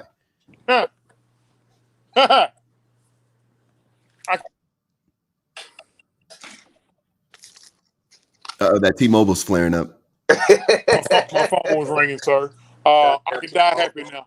I've been saying that shit for years. They ain't teaching no damn defense. You may have 20 motherfuckers in the league now that can play defense, man. Right. All these goddamn video game score, man. Fuck that shit. All of them eat a dick. Now let's talk about. I know you said you want to talk about Milwaukee. Yeah, let's talk about that. So, do y'all know who's out for us today? Is Trey going to be out again? Him still hurt. I think he's still hurt. I think Him still hurt. Yeah, I think Kim Reddish is still hurt. I think him still hurt. Also, is everybody playing for Milwaukee? John Antetokounmpo is playing. Hey, John. Hey, David. You had a good day today? All right. You guys work? I guess I'll preview the game. Good job, man. We got the Milwaukee Bucks coming up at let me get I think it's 7:30 Eastern Standard Time, and I think it's gonna be a good game. What do you see happening, Chauncey? Do you see the Hawks pulling this one out? Who's hurt? I know Bogey's playing. I know Clint's playing. I know we have enough. We got a shot. Yeah, we have a shot. We got a shot. Do you think Bogey goes for 34? Is this like a revenge game? Is this like a prove it game? Is Milwaukee anywhere in his head as motivation? Why? Because of the fuck up in the offseason. I try not to get in all that shit. It's either you're gonna play or you're not. I'm expecting something from somebody unexpected tonight. Mm-hmm. Somebody unexpected. Hold on. Usually, let me see. I'm feeling probably somebody like Solomon Hill to do something big tonight. Hit a big three. Might hit maybe the big three, a crucial steal or something like that. It's gonna take a group effort to beat them cats, especially with that cat. I'm interested to watch us play because we've never, the tale of between the two coaches is one coaching style was a freewheeling style, and then Nate came in with a more structured style, so the kids are responding to that. I want to see. The last coach, we can't say his name no more. Right. The last coach probably tried to put a structure in, but the players didn't like him. I heard that he specifically had a freewheeling design on his offense and defense, but we'll save that for another moment. I want to see how we respond or how our new defense puts pressure on this team, because this team is notorious for one of those teams that can just get a shot when they need to by passing the ball around, by getting a stop when they need to because they have Giannis. I'm interested to see how now we stack up where it's going to be fire with fire. It's like we also play smart. We also are disciplined on defense. I think it's going to come down to the last few possessions. Like Damon probably won't even tune in till the 3 minutes, and it'll be a tie game at 98. And I think it's execution. I think now is where we practice getting execution wise for the playoffs. And I hope they take this game seriously. Triple L gonna be big for us down the stretch. We win by 4. You think so? Triple L. You know who Triple L is, right? Let's see. Is it who could be Triple L? Excuse me. No. Excuse me. My bad. LPL. My bad. LPL. Uh-oh. Who's LP? I don't want to touch this one, Damon. You got something? No, man. I got to get ready to roll, fellas. Yeah, because his wife done snatched his ass up. That's cool. We, the game's coming up, and get him, Miss Thomas. Hey, she can hear you too, Chauncey. Get him, Miss Thomas. You, Chauncey. Get him, Miss Thomas. Well, thank you for letting us have him for this long. All right, fellas, I'm out, man. All right, I'll see you. We'll catch you on the flip. And then it was just us two, Chauncey. And then before we get into, I have one little video that I'm going to show as we get taken out. But this Milwaukee game, like I was saying, I think this is one of those big. This is like playing the Clippers again. This is. I know even if we don't have our full assortment of weapons, I think we have enough to see how we stack up. Clint's still going to be there. Okongwu is playing well. Is Tony Snell still hurt? Because I'm more concerned about that as the days go by. He's been out the last couple of games. Let me tell you something. Really, man, I want us to be who we supposed to be. Mm-hmm. And who we quote unquote don't supposed to be. We don't go out there. We don't lay an egg, and we don't bitch up. That's exactly what I'm looking for. That's what I want to have. So I'm not going to be upset if we lose to Milwaukee. Yeah, me either. With the 2-time most valuable player of the league, and reigning defensive player of the year, I'm not going to be upset. I just don't want us to go out there and for us to act like we freaking bridesmaids. Mm-hmm. So, but I predict a win for us tonight. The only time I predicted a loss since Nate been here, I predicted for us Clippers. Those first 2 games coming out of remember we talked about it in the group. Mm-hmm. I said those first 2 games I kind of felt kind of strange about. Remember I predicted us to lose to Chicago, but we won. Remember? Yep.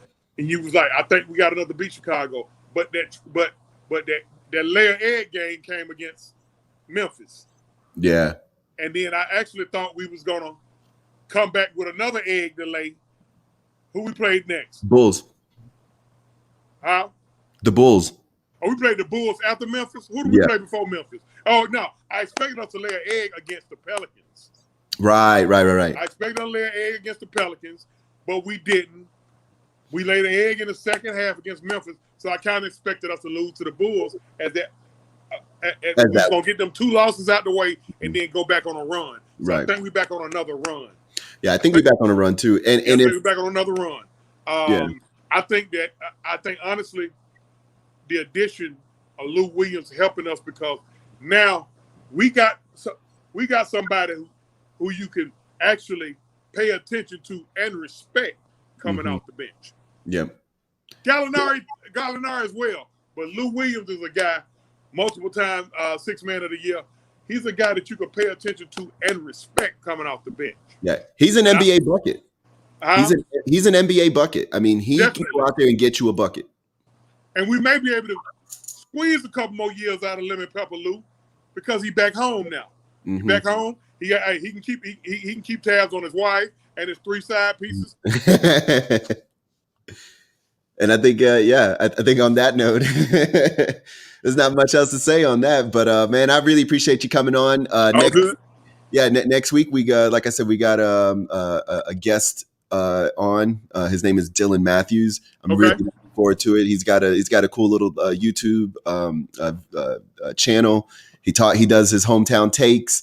You know, he talks about the Falcons. Right now he's doing draft stuff. He talks about the Hawks. And he also works, he's a producer at 92.9. So I'm really looking forward to him chopping it up with us. He's looking forward to coming on. Good shit, bro. Yeah, so it should be fun. Other than that, like I said, I got this one little video. You can stay on the backbeat and watch it. And then after that, you know, the show will be over. Appreciate you, man. You're doing a fantastic job, bro. I appreciate it. Dude, this is all inspiration from you and Demondo. I remember 2 years ago, y'all started doing lives. I was like, man, we need to get together and just do this shit for real. Like this group is good enough and quality enough to be able to do its own show. So I think you want to continue to take it to the next level, man. Count me in, bro. Yeah. I get honestly, man. I get offered. So I've got offered my own show so much. I'll be like, yeah, right, man. Y'all sure y'all want me? I'm too uncut. They be like, that's what they want. I mean, but you know, hey, who knows? We want that uncut. So, all right, man. Well, I appreciate it. And then everybody else, enjoy this and good luck tonight. All right, brother. Now the Hornets have the Hawks right where they want them. It is officially clutch time in Uptown. Hornets lead by 3.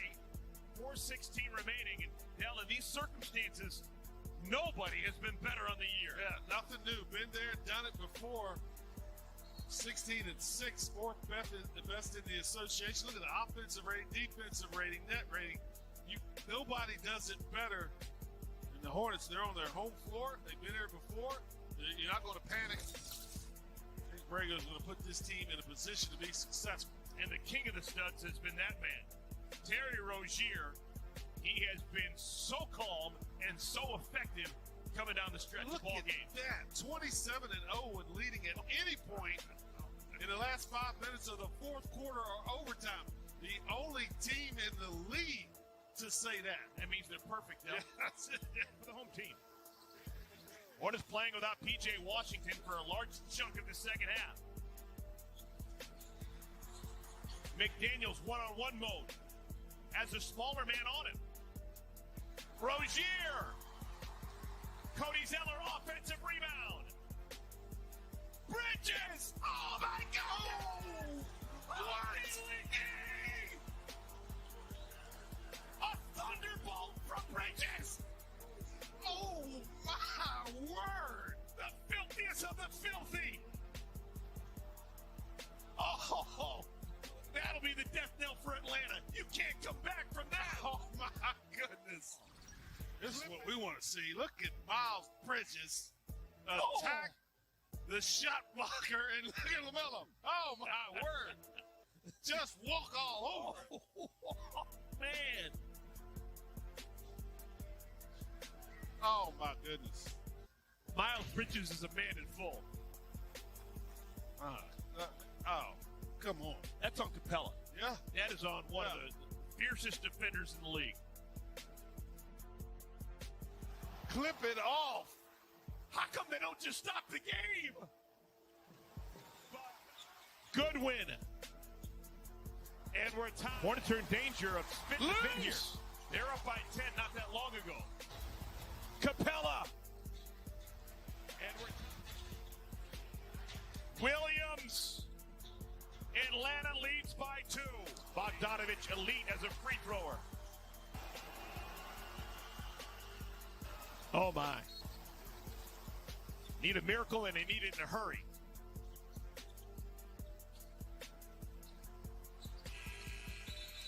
And that'll do it.